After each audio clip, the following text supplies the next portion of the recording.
So, Barb, in this market, I've heard you say for years that home sellers want the most money when they sell their homes. So, what are some of the simple ways for our listeners to net more money when they do sell their homes?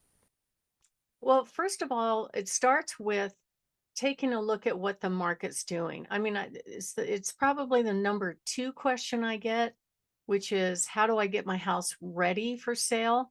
Followed by what do you think my home will sell for? And that's probably the most common one. But I will tell you that some basic stuff will go a long way. Most buyers don't want to do work. According to the National Association of Realtors, I believe it's something like 41% of buyers don't want to do work. And so that means that if the home needs repair, they don't want to take on that monster, whatever it is. It could be flooring. I have one right now that the deck is pretty wonky and it's going to need replacement. It's a massive deck. So the questions I'm getting from the agents, well, they like the house, but are they going to replace the deck? Are they going to do this and that? And it's like, no, that would be a different price. And that's the thing that's weird is that the buyers are actually, when they go in and look at a home, they don't realize that a lot of times those kind of repairs are priced in.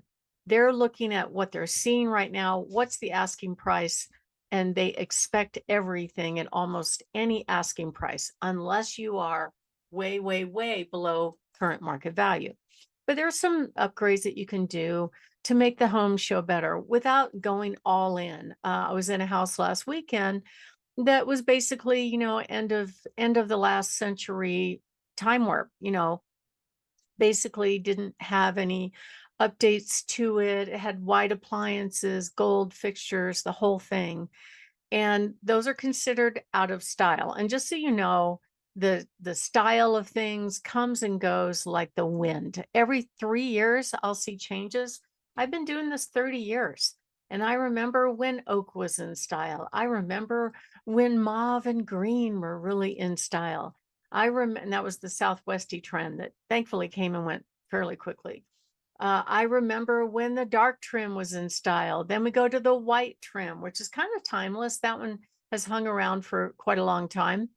And then we went through the whole gray and the grayish trend, which just became overkill. I'm talking about gray walls, gray paint, gray counters, gray everything.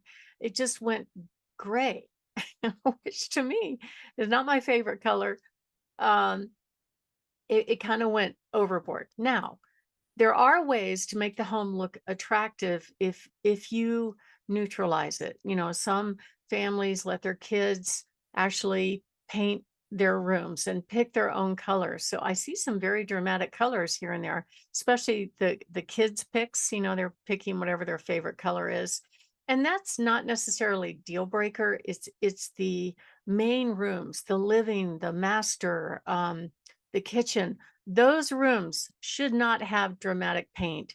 Those rooms should not have dramatic wallpaper, and avoid, things that are kind of heavy and overwhelming, like a heavy bedspread actually doesn't look as nice as a light white bedspread. So you really want to target the high impact spaces first: entry, living, kitchen, primary meaning master bathroom. And generally, a fresh coat of paint is not that expensive.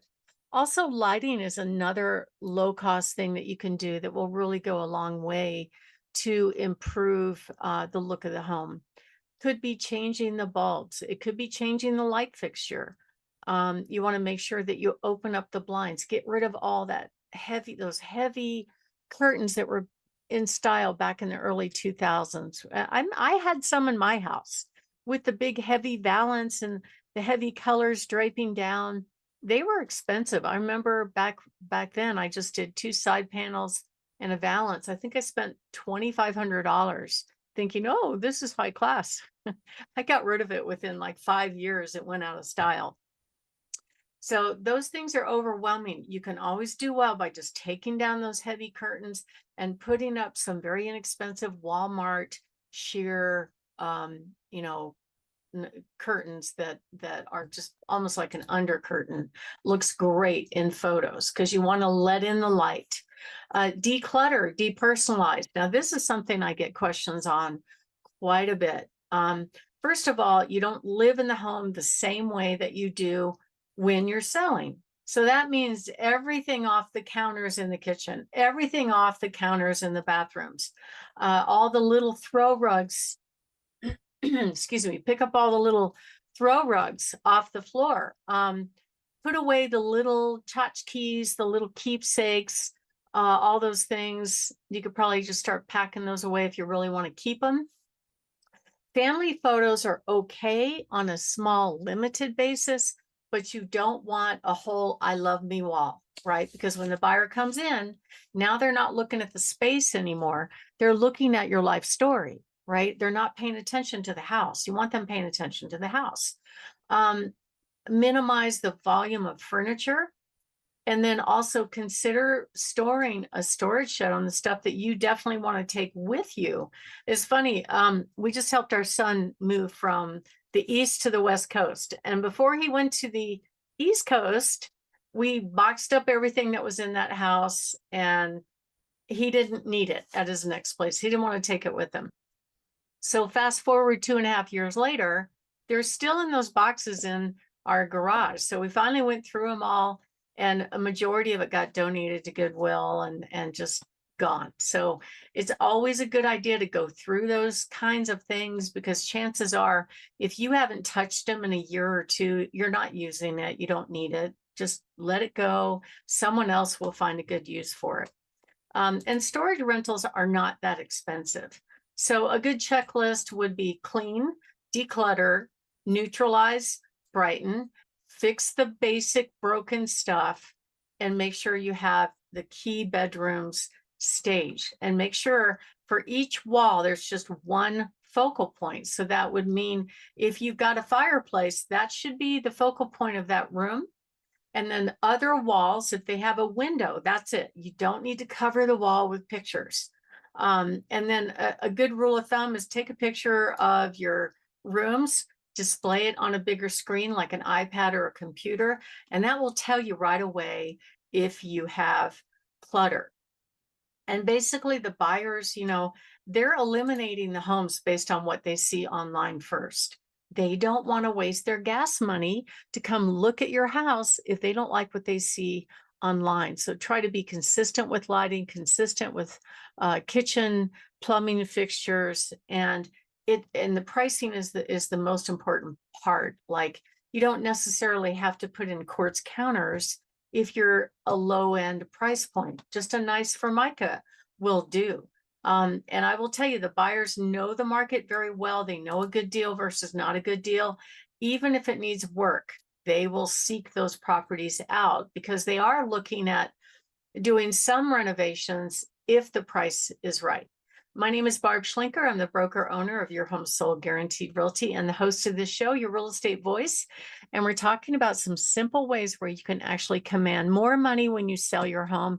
And when we come back, we're going to talk about some other things that you should not do before you put your house on the market. If you are looking to make a move, we give our clients a free in-home evaluation, tips on what to do, what not to do to get their house ready for sale. We'll go over all the costs. You know exactly how much you'll put in your pocket before it sells.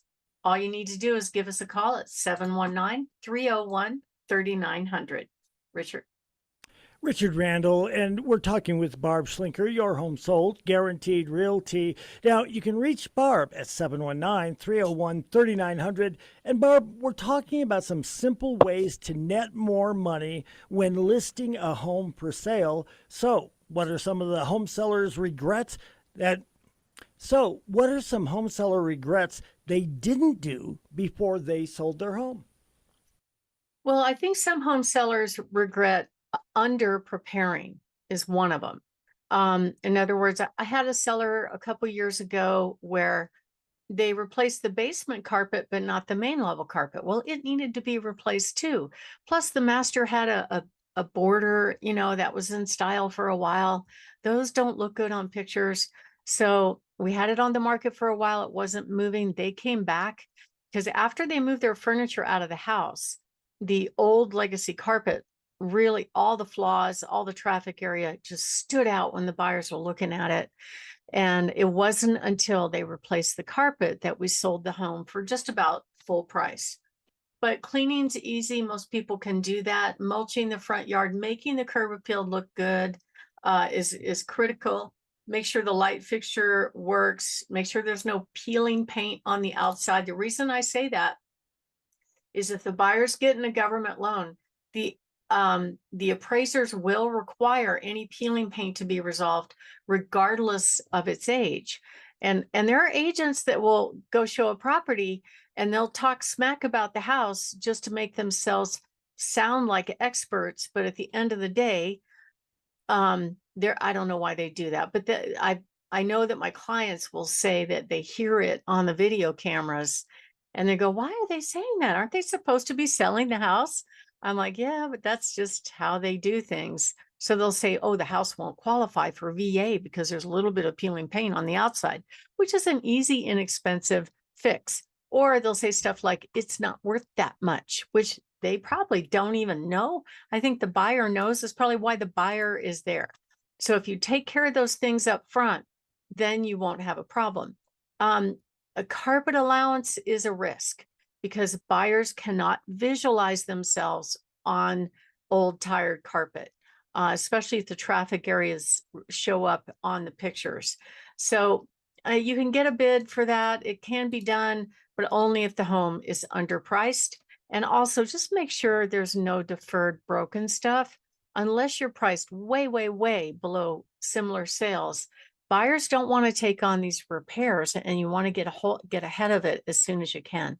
If you want to find out exactly what you should do tailored to your home, give us a call, 719-301-3900, or go to barbhasthebuyers.com. Richard. You're listening to Barb Schlinker. This is your real estate voice.